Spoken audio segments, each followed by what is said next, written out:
So now we're going to go on to sentence fragments. And I can get through this fairly quickly because I'm going to teach you a foolproof trick that you guys will always be able to have commas. You can always see fragments. And it's going to be my good morning, thank you technique. So here we go. So the good morning, thank you technique is when you go to sentences and you want to see if they're complete or not, then you say good morning at the beginning of the sentence and thank you at the end of the sentence and see if it makes sense to you. See if it has a subject, verb, and a complete thought. That's what a sentence is. Subject, verb, complete thought. So if I come down here to this example, my wife bought me a new shirt. If I said, good morning, my wife bought me a new shirt, thank you, you would understand that the subject is wife. What did she do? Bought. What did she buy? A new shirt. That's all complete. There's a complete message there. But if I go to the next sentence that has a period, after I spilled coffee on my old one, well, something is left hanging. If I came up to you and I said, good morning, after I spilled coffee on my old one, you would say, after what? What do you talk about, Stevie? So if you have to ask a follow-up clarification question, then you know it's a fragment. Something's missing. And in this case, you're missing the complete thought. Well, you bought a new shirt. That's what happened after you spilled coffee, or your wife bought you a new shirt. Okay, let's take a look at some of these sentences that will help. A lot of fragments occur with subordination. See, subordination is good when you subordinate a sentence, add a comma, then add a complete sentence. But subordination is not good when you subordinate a sentence and after that sentence you put a period. That's not good. Let me show you. So for example, look at all these here, okay? Here, they all have periods and they all have subordinating words. What should happen is that after you subordinate the sentence, you should have a comma with another complete sentence. So if I walked up to you and I said, excuse me, good morning, after I shaved this morning, thank you.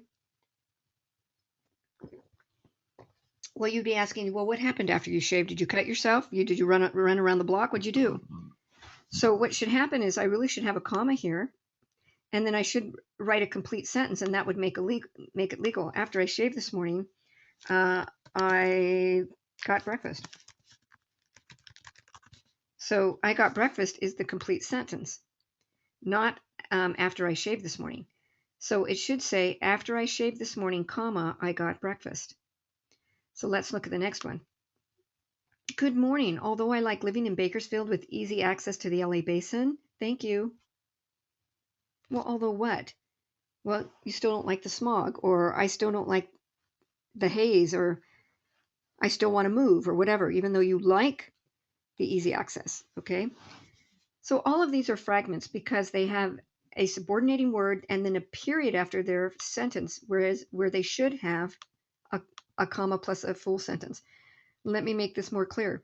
Let me go down here to I. What if I came up to you and said, good morning, while you were away at the coast? Thank you. Well, what happened while I was away at the coast? But what if I came up to you and said this? I'm not going to be nice, but you guys are all adults.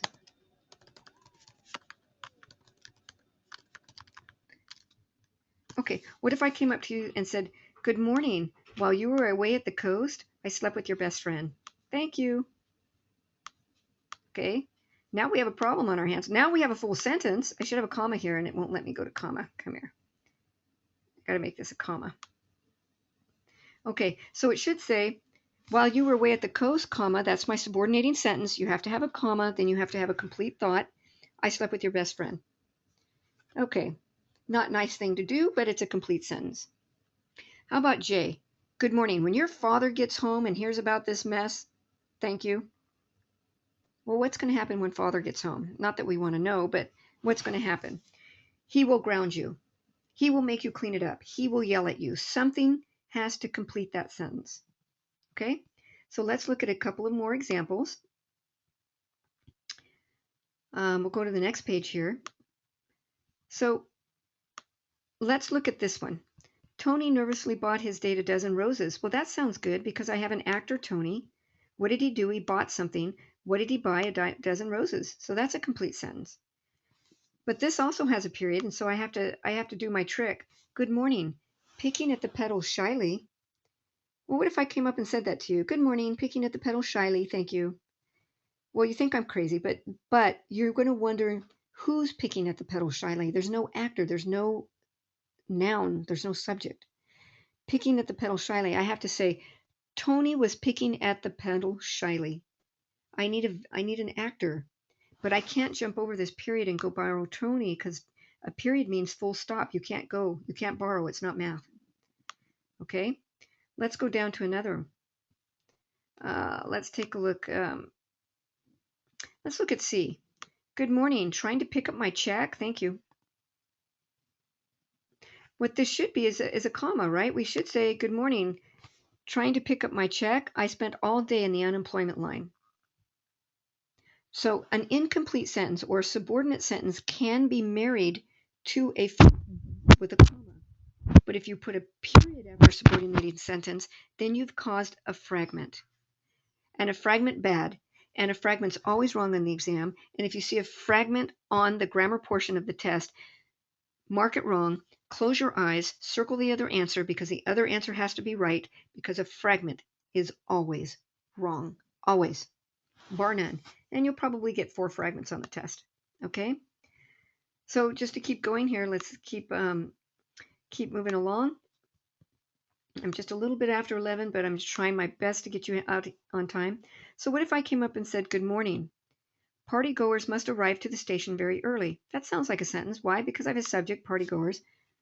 Do I have a verb? Yeah, they have to arrive. Well, do they have to arrive somewhere? Yeah. Do they have to arrive to the station? Party goers arrive at the station. Yeah, I've got a full sentence. But what if I said to you, good morning, to get to the party on time? Thank you. Well, what's that mean? Who has to get to the party on time and why? Okay, so I have a fragment. I don't have a subject. I don't have a full thought here. So that's a fragment, so it's wrong. So you mark the other answer. Here's another one. I told Vinny about my most important virtues in life. Well, I have a subject I have a verb told. What did you tell? I told Vinny something. What did I tell him about virtues? Okay, everything's there. Subject, verb, complete thought. But look at the next one. To be patient and kind is example. Thank you. Well, you would ask me, well, to be patient and kind is an example of what, Stevie? Well, it's an example of virtues. It's an example of virtues. But I can't jump over that period and borrow virtues. Okay? I can't jump over there. Oh, my screen just froze. But I can't jump over and borrow virtues. So that's a fragment. To be patient and kind is a fragment. Okay, everybody, I just froze my screen. But I don't have any exercises for you on this one anyway. At this time, go ahead and go over and take some practice exercises that you see in the fragment file. You could go back and do some that we didn't cover in this video, or you can also go to one of the practice exams in the grammar practice exam file and try your hand at what you've learned. Okay, thanks for watching the video.